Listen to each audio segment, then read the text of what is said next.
மல்லி சட்னி அரைப்போம். மல்லி விதைய வச்சு சட்னி. அதுக்கு மல்லி விதை ஒரு 2 ஸ்பூன் எடுத்து வச்சுருக்கேன். நான் சுருக்கமாக செய்து காட்டுறேன். நீங்கள் உங்களுக்கு தேவை எவ்வளவோ அந்த அளவுக்கு நீங்கள் செய்துக்கோங்க. 2 ஸ்பூன் மல்லி, ஒரு 3 வத்தல், கொஞ்சம் கடலைப்பருப்பு 1 ஸ்பூன், 1 ஸ்பூனு உளுந்து, கொஞ்சம் கருவேப்பிலை, புளி சும்மா ஒரு 2-3 கொட்டை இருக்கிற அளவுக்கு போதும்.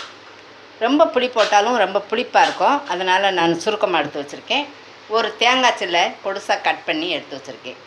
கொஞ்சம் இஞ்சி துண்டு, ஒரு புளி முத்தளவு இஞ்சி துண்டு, கொஞ்சம் பெருங்காய பவுடர். இவ்வளோ தான். இப்போ இதை வறுத்து ரெடி பண்ணுவோம். ஃபஸ்ட்டில் கடாயை அடுப்பில் வச்சாச்சு. கொஞ்சம் எண்ணெய் விட்டுக்குவோம்.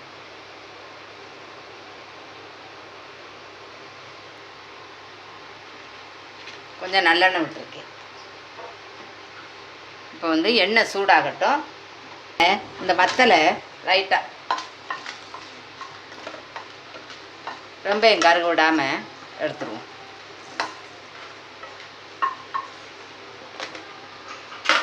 அதுக்கப்புறம் மல்லி விதை,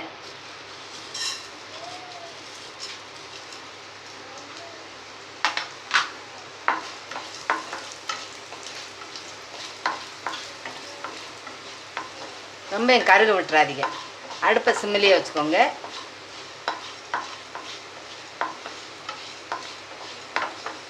வறுத்தது போதும், அதையும் எடுத்துருவோம். ரொம்ப கருக விட்டுறக்கூடாது.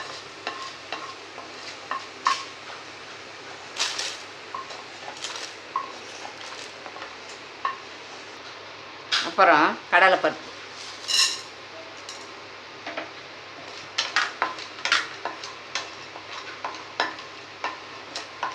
எல்லாம் நல்ல பொன்னிறமாக எல்லாத்தையும் வறுத்துக்கணும்.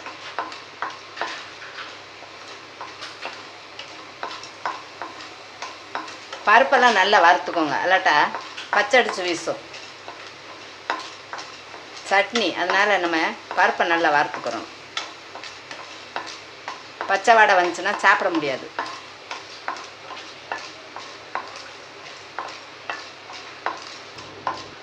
பாருங்கள், வறுபட்டுருச்சு, எடுத்துருவோம்.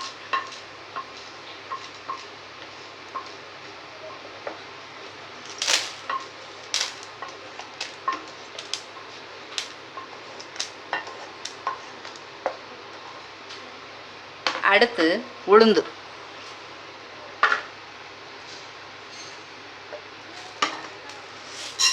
ஒரு ஸ்பூனு உளுந்து,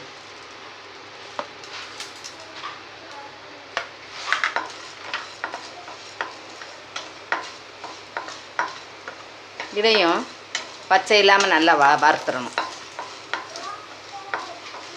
மாறிடுச்சு. இப்போ எடுத்துருவோம்.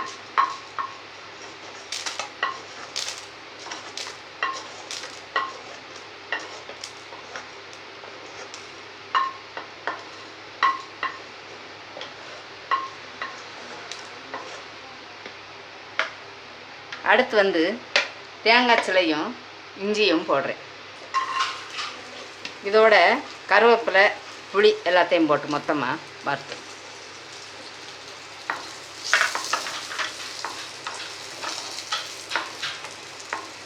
தேங்காவை இப்படி லைட்டாக வறுத்துட்டோம்னா அதில் இருக்கிற ஈரப்பதமெல்லாம் போயிடும். நம்மளுக்கு கூட கொஞ்சம் நேரம் சட்னி கெடாமல் இருக்கும். அதுக்காகத்தான் இப்படி தேங்காவை லேசாக வறுத்து போடுறது வதக்கி. இது வறுத்தாச்சு. இது கூடவே கொஞ்சம் பெருங்காயத்தூள், கட்டி பெருங்காயம் இருக்கிறவங்க கட்டி பெருங்காயம் போட்டுக்கோங்க. நான் தூள் போட்டிருக்கேன். பெருங்காயம் கருகிடக்கூடாது, அப்படியே எடுத்துருவோம்.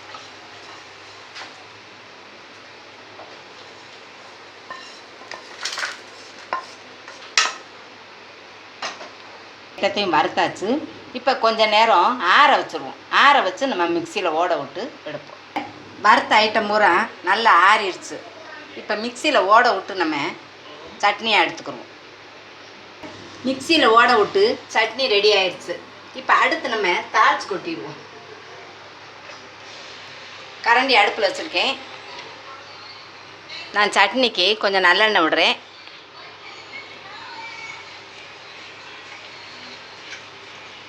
நல்லெண்ணெய் இருந்தால் கொஞ்சம் விட்டுக்கோங்க. சட்னி ரொம்ப அருமையாக இருக்கும்.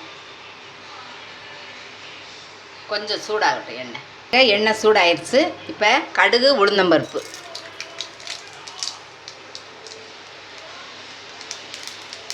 கடுகு பொரியவும் கொஞ்சம் கருவேப்பிலை,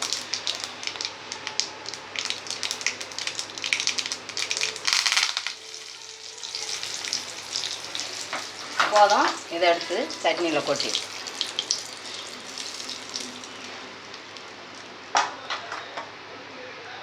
நம்மளுக்கு மல்லி சட்னி ரெடி ஆயிடுச்சு. இது வந்து பித்த உடம்புக்காரர்களுக்கு ரொம்ப நல்லது.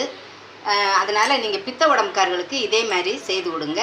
நீங்களும் இதே மாதிரி செய்து சாப்பிட்டு பார்த்துட்டு உங்கள் ஃபீட்பேக் எழுதுங்க. நன்றி.